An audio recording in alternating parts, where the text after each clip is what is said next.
Mesdames, Messieurs, bonjour et bienvenue sur CCTV Français pour cette nouvelle édition d'Afrique Info. À la une, le groupe somalien Al-Shabaab a fait exploser une bombe devant un parc près d'un hôtel à Mogadiscio, tuant au moins 9 personnes et faisant un grand nombre de blessés.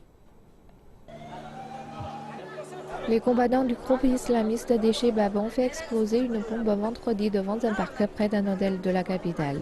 L'explosion a provoqué de la fumée dans la ville. Au moins 9 personnes ont été tuées.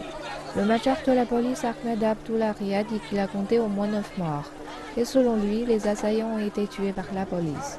Al-Shabaab dit que ses combattants sont derrière l'attaque et aussi qu'ils ont investi l'hôtel.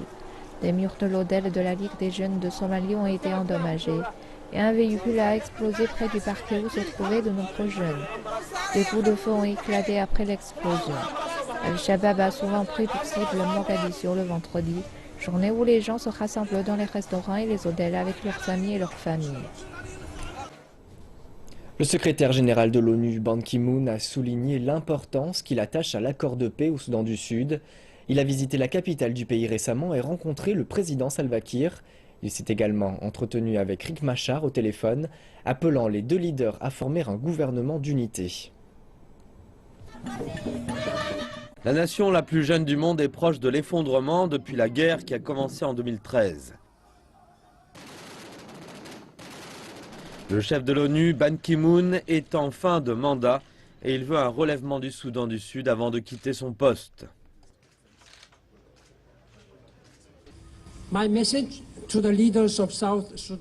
Mon message à ces dirigeants du Soudan du Sud est clair. Mettre la paix au-dessus de la politique et chercher le compromis.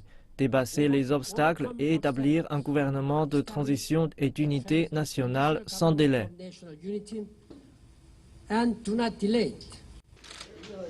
Le gouvernement de Salva Kiir dit que la visite du secrétaire général devrait apporter la paix au Soudan du Sud. Le secrétaire général a aussi assuré son Excellence le président qu'il allait appeler Riek Machar à venir aussitôt que possible de façon à ce qu'un gouvernement de transition soit formé. Le Soudan du Sud est sous la surveillance de l'ONU et le secrétaire général de l'organisation a visité le pays 4 fois depuis son indépendance. C'est maintenant aux dirigeants de ce pays de faire un pas vers la paix. Le président nigérian Muhammadu Buhari s'est rendu au Moyen-Orient pour discuter d'une baisse de la production de pétrole brut par les pays membres de l'OPEP. Cette visite pourrait être la plus importante depuis que Buhari est devenu président du Nigeria l'année dernière. Cet accord devait se conclure par une réduction de la production qui favoriserait la remontée des cours du pétrole brut. C'est peut-être la visite la plus importante du président du premier producteur africain de pétrole. La première étape de sa tournée dans le Golfe est l'Arabie saoudite qui joue un rôle important au sein de l'OPEP. Buhari espère convaincre l'Arabie saoudite et le Qatar que geler la production de pétrole permettrait de stabiliser les prix mondiaux du pétrole brut. Toutefois, l'Arabie saoudite a refusé de baisser sa production pour stimuler les prix du pétrole brut. Avançons juste qu'elle perdra des parts de marché si ses concurrents ne suivent pas cette même politique de réduction. Avant le départ du président Buhari du Nigeria, son gouvernement a fixé la production de pétrole à 2,2 millions de barils par jour. De l'instant où le président nigérian est entré en fonction, son administration a donné l'alerte rouge concernant les coffres vides de l'État. L'économie que le président Buhari a héritée continue de souffrir de la chute des prix du pétrole brut. Qu'apporte la mobilisation des membres de l'OPEP au Nigeria? Gardez à l'esprit que le budget est basé sur un prix de référence de 38 $ le baril. Les prix du pétrole brut sont passés en dessous de cette référence. Nous avons donc un énorme déficit qui doit être financé au-delà des prix du pétrole. Même avec un baril à 38 $, il y avait un déficit de près de 2,2 milliards de naira qui a dû être financé. Maintenant, les prix du pétrole ont chuté en dessous de 38 $ le baril, ce qui signifie que le déficit budgétaire est plus important. Les ventes de pétrole brut représentent 95% de nos réserves en dollars. Donc, si les cours de pétrole continuent d'être aussi bas, la monnaie nationale du Nigeria, le naira, va continuer de baisser. Cependant, convaincre le pays membre le plus important de l'OPEP, l'Arabie saoudite, de réduire sa production, s'avère très compliqué pour le président Buhari. Les Saoudiens n'ont pas l'intention de réduire la production. Le ministre saoudien du pétrole a annoncé mercredi que l'Arabie saoudite n'entend pas réduire la production de pétrole. Immédiatement après l'annonce, les cours du pétrole sont montés à 33 $. Tandis que les discussions sur le gel de la production ont débuté, les observateurs de l'industrie pensent toutefois qu'il existe un terrain d'entente pour un gel de la production.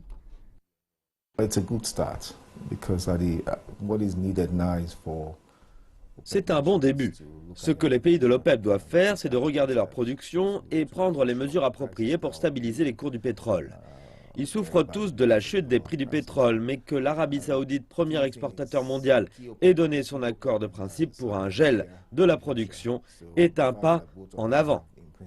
Les pays membres de l'OPEP représentent 40% de la production mondiale de pétrole brut et 73% des réserves pétrolières mondiales connues sont détenues par l'OPEP, faisant de ce bloc celui qui influence les prix mondiaux du pétrole. Boari pourrait terminer sa visite avec ou sans accord. Une autre opportunité s'offre toutefois à lui. Il s'agira d'utiliser sa stratégie de gel de la production au prochain sommet de l'OPEP, le mois prochain au Qatar. Le président égyptien Abdel Fattah al-Sisi a lancé au Caire le plan intitulé Égypte Vision 2030. Le programme a pour but de formuler un projet de développement durable basé sur la jeunesse du pays. Il sera mis en œuvre quels que soient les changements de gouvernement ou de présidence. Cette stratégie a aussi pour objectif de redonner à l'Égypte son rôle historique de leader du monde arabe et d'apporter des conditions de vie décentes à ses citoyens. La population égyptienne pourrait presque doubler d'ici 2030. Et c'est pourquoi le plan Égypte Vision 2030 a été lancé pour s'assurer que l'économie puisse survenir à cette augmentation vertigineuse de la population. 15 ans d'avance, c'est raisonnable quand on compare avec la stratégie de développement de l'Union africaine qui se projette jusqu'en 2063. La stratégie égyptienne est globale et comprend 10 points dont les plus importants sont l'éducation et la santé. Le gouvernement prévoit aussi de tirer bénéfice d'une population dont les 2/3 sont des jeunes. Il va encourager les jeunes à rejoindre les petites et moyennes entreprises. Nous allons complètement réorganiser le système de prêts dans le secteur financier. Nos banques publiques ont des actifs d'État pour près de 600 milliards de livres, 90 milliards de dollars. Nous avons donné l'ordre que dorénavant, avec ces 600 milliards de livres, l'objectif prioritaire de ces banques sera de prêter l'argent aux petites et moyennes entreprises. Notre objectif, c'est le développement et c'est de servir la jeunesse égyptienne. Le président égyptien est convaincu qu'il faut améliorer les conditions de vie des plus pauvres. 50% de l'Égypte, c'est des bidonvilles. Et on veut me parler de justice sociale? Nous avons 4500 villages pauvres en Égypte. Si nous ne faisons rien maintenant, nous aurons 35 000 villages pauvres dans 15 ans. Les représentants du gouvernement parlent de projets d'infrastructures à des centaines de milliards de dollars qui seraient en cours de réalisation. Mais le président a rappelé que le terrorisme avait nui au progrès. Ceux qui frappent le tourisme en Égypte, pourquoi font-ils ça? Ils le font pour que les gens se révoltent. Le secteur du tourisme a apporté 14 milliards de dollars de revenus et nous avons besoin de chacun de ces dollars pour financer nos besoins les plus fondamentaux. L'Égypte s'attend à doubler son PIB en 10 ans en visant une croissance annuelle de 7,5%. C'est un plan très ambitieux, sachant que des secteurs vitaux comme le tourisme et l'industrie ont récemment connu des pertes très lourdes. Les gros salaires sud-africains vont être de nouveau lourdement taxés dans le pays. Un amendement à la loi fiscale a été annoncé mercredi par le ministre des Finances du pays, Pravin Gordhan. Avec une croissance prévue de 0,9% cette année, le ministre tente de trouver d'autres sources de revenus. La plupart des analystes pensent que la nouvelle fiscalité est équilibrée. Une taxe a été instituée sur le sucre pour améliorer la santé. Les cigarettes et l'alcool prennent 8,5% et le carburant augmente de 30 cents. La TVA, qui s'applique à presque tous les biens, ne change pas. La TVA est une taxe régressive. Une augmentation générale de la TVA pourrait avoir un effet dévastateur sur de nombreuses classes socio-économiques inférieures. Les pauvres paient un peu moins d'impôts, mais les riches en paieront plus. Nous devons trouver l'argent pour remettre de l'équilibre dans les comptes. Alors, où le trouver? La taxe sur les entreprises ne peut pas être augmentée car cela risque de faire fuir les investisseurs. Les taxes sur les dividendes, le ministre ne veut pas y toucher. Encore une fois, pour les investisseurs, le seul endroit où trouver de l'argent, c'est chez les plus riches. Une décision qui devrait, selon les analystes, avoir un impact à long terme.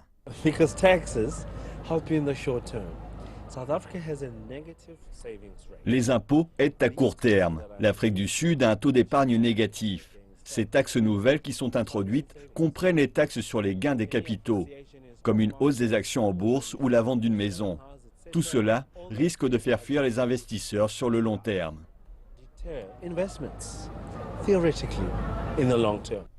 Le ministre a aussi prévenu les éventuels fraudeurs. Le nouveau système mis en place par les pays du G20 et de l'OCDE met en place un partage des informations fiscales et prendra effet l'an prochain. Les multinationales et les particuliers riches auront peu d'endroits où se cacher. Les organisations représentant les pauvres saluent les nouvelles mesures et profitent de l'occasion pour faire un peu d'humour. Nous n'avons pas de problème, nous n'avons rien caché nulle part. Je pense que les criminels de l'ANC sont ceux qui doivent profiter de l'amnistie fiscale et déclarer leurs comptes offshore et l'argent qu'ils ont reçu en cash. L'Union africaine a lancé les négociations mercredi dernier à Addis Abeba en vue d'établir une zone de libre-échange en Afrique. La réunion vise à élaborer un accord commercial mutuellement bénéfique pour les États membres impliqués dans le processus. Cet accord repose sur l'intégration des marchés africains, mais aussi la stimulation d'au moins 15 à 30% des échanges au sein de la région au cours de la prochaine décennie. 26 pays ont déjà envisagé d'adopter le pacte. L'UA vise à établir une zone de libre-échange qui sera opérationnelle à partir de 2017. Les chefs d'État et de gouvernement de l'UA ont lancé en juin 2015 les négociations en vue d'établir une zone de libre-échange continentale. La réunion à Addis Abeba se termine vendredi. Cela est très important pour l'Afrique, c'est du travail sérieux. Les négociateurs en chef du pays impliqué sont allés à Addis pour négocier la zone de libre-échange continentale. Ils vont donc adopter le règlement intérieur, les principes directeurs ainsi que la feuille de route pour les négociations. C'est un grand moment. On aura des obstacles à surmonter, mais nous réussirons.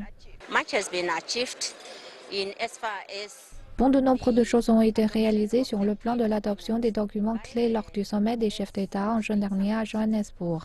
Et donc cette semaine à Addis, nous nous rencontrons pour une première session du forum de négociation de la zone et mettre en œuvre le programme qui s'est terminé par l'adoption de ces documents.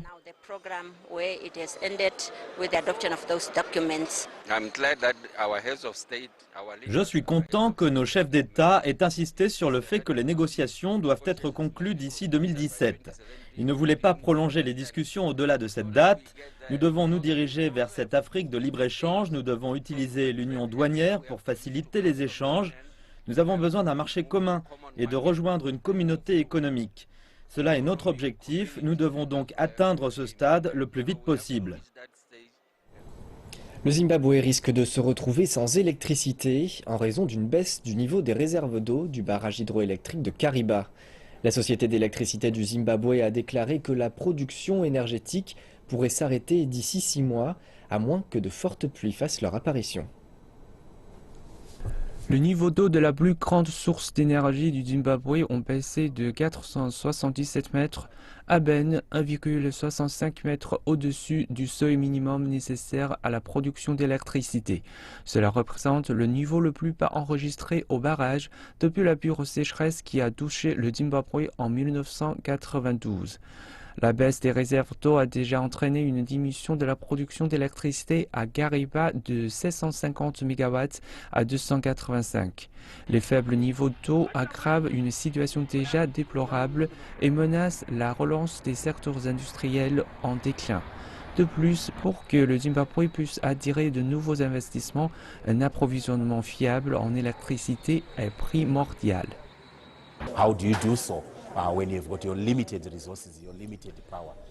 Que faites-vous quand vous avez un apport limité en énergie? Le ministère de l'Énergie et du Développement énergétique essaie de sous-traiter la production énergétique et d'avoir des centrales électriques et thermiques privées. Cependant, ces solutions ne sont applicables qu'à long terme. Ziza a indiqué que son plan pour éviter cette crise imminente est d'importer 300 MW d'électricité de l'Afrique du Sud et 40 MW du Mozambique. Aujourd'hui, la demande d'énergie du Zimbabwe est de 2200 MW par jour. À l'heure actuelle, les centrales thermiques et hydroélectriques produisent 1355 MW d'électricité. L'année dernière, le projet d'expansion de la centrale hydroélectricité de Kariba Sud a été commandé et sera réalisé par la société chinoise Sino Hydro Power.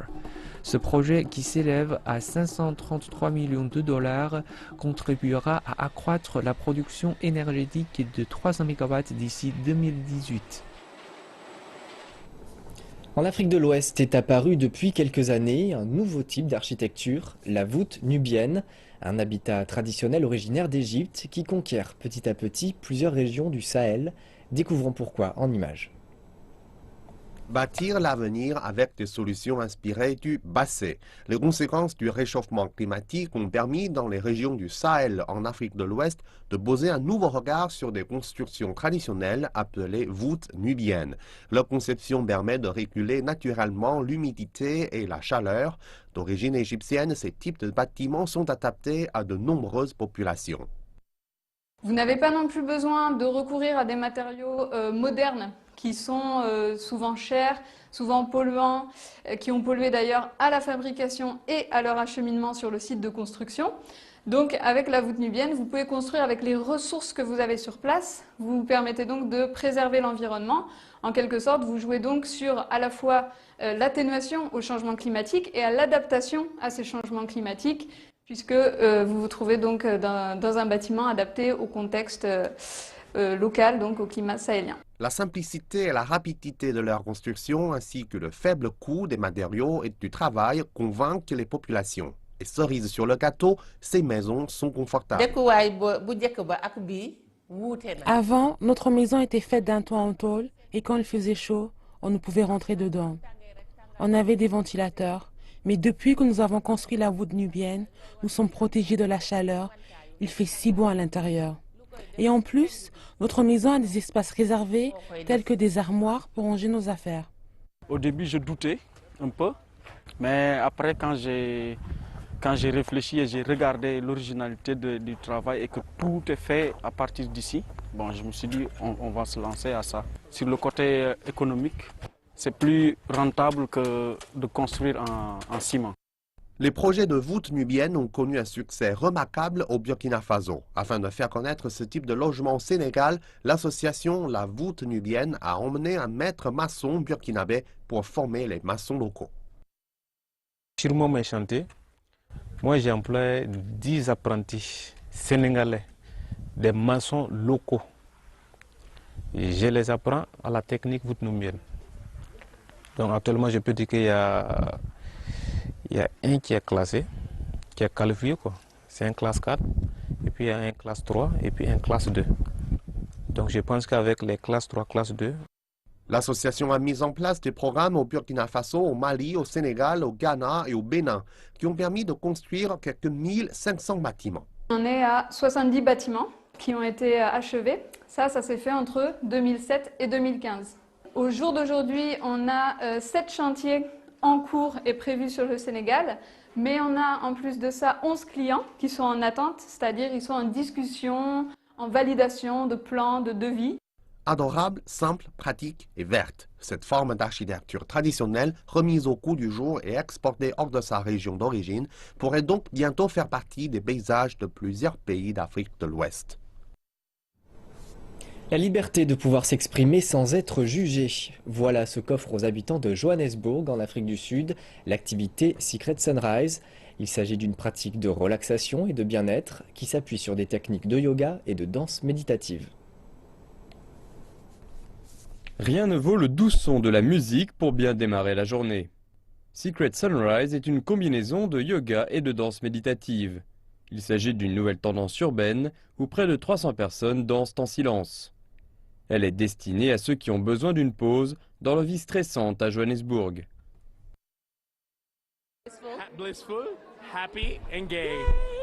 On se sent en extase, bien heureux et engagé. Oui, vraiment heureux et plein d'énergie. Prête à affronter une nouvelle journée. Rester positif pendant toute la journée, ça fait du bien. Nous pensons qu'il est important d'avoir du plaisir, de le faire de manière sobre et de créer des espaces où on peut se sentir soi-même, s'exprimer, d'être un peu ridicule et puéril, mais au fond de se connecter avec les gens autour de vous. Nous vivons dans de petites boîtes et nous essayons de briser ces boîtes. C'est agréable de se relier avec tout le monde et tout simplement de s'ouvrir davantage.